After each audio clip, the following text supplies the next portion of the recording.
आज हम आपको ऐसी सच्चाई बताने जा रहे हैं जो ना सिर्फ हमें बल्कि पूरे समाज को झकझोर कर रख देगी। यह कहानी है चंपा विश्वास की, जो एक आईएएस अधिकारी की पत्नी थी।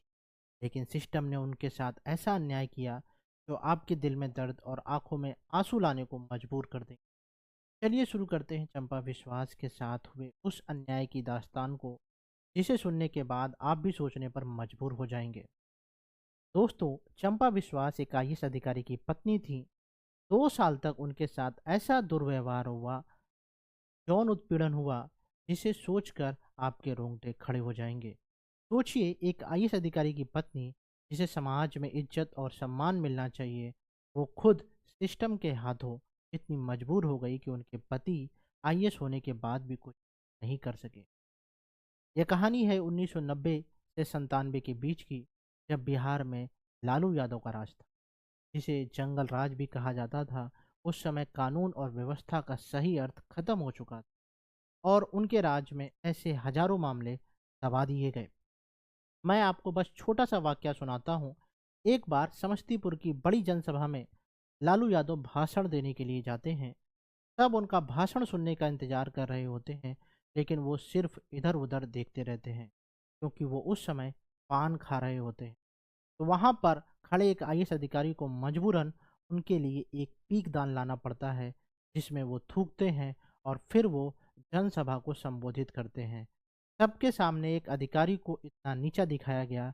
यही था उस समय का बिहार। तो चलिए आते हैं हम लोग चंपा विश्वास की रियल कहानी पर। तो दोस्तों, 7 सितंबर 1995 को समाज कल्याण बोर्ड के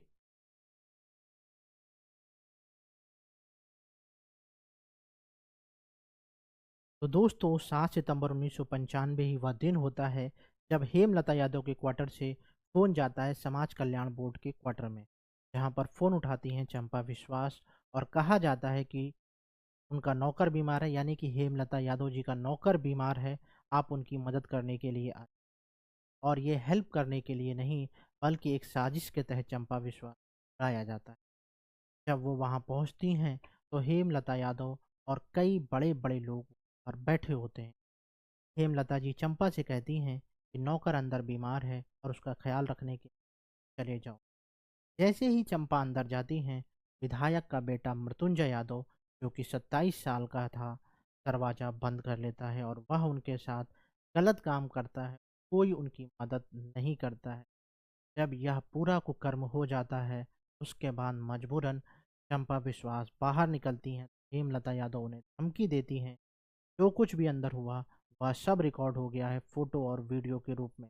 अगर तुमने किसी से भी यह सब बताया तो हम वायरल कर सकते हैं। आप समझ सकते हैं कि एक आईएएस अधिकारी की पत्नी भी सिस्टम में कितना मजबूर हो गई। और यह एक दिन नहीं, बल्कि लगातार 2 साल तक चलता है। और इसी समय अंतराल में चंपा विश्वास प्रेग्नेंट हो जाती हैं और यह पूरी बात वह अपनी माँ को बताती हैं और कोलकाता में अपनी माँ के पास जाकर अबॉर्शन कराती हैं।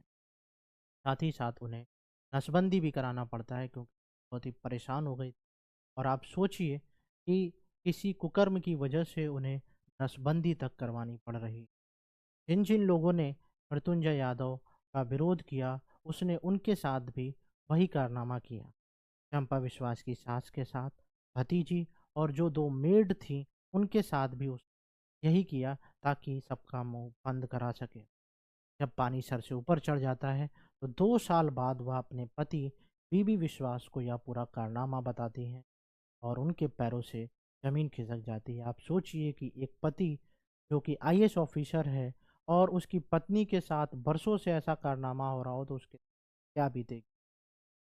वो प्रशासनिक स्तर से लेके हर एक लेवल पर ये गुहार लगाता है कि न्याय हो सके, लेकिन कहीं पर भी कोई भी उसकी हेल्प नहीं करता है।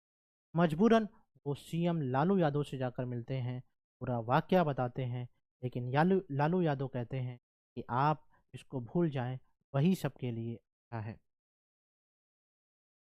ये बात धीरे धीरे मीडिया में उभरने लगी और फिर जब ये बात मीडिया में थोड़ी उछलने लगी, तो विपक्ष के नेता सुशील कुमार मोदी ने के खिलाफ आवाज़ उठाई।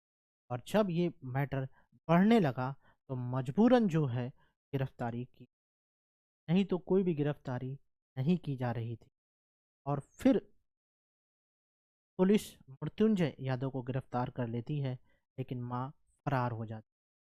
जब इस केस की सुनवाई लोअर कोर्ट के द्वारा होती है, 10 साल की सज़ा होती है और माँ को 3 साल की सज़ा होती है।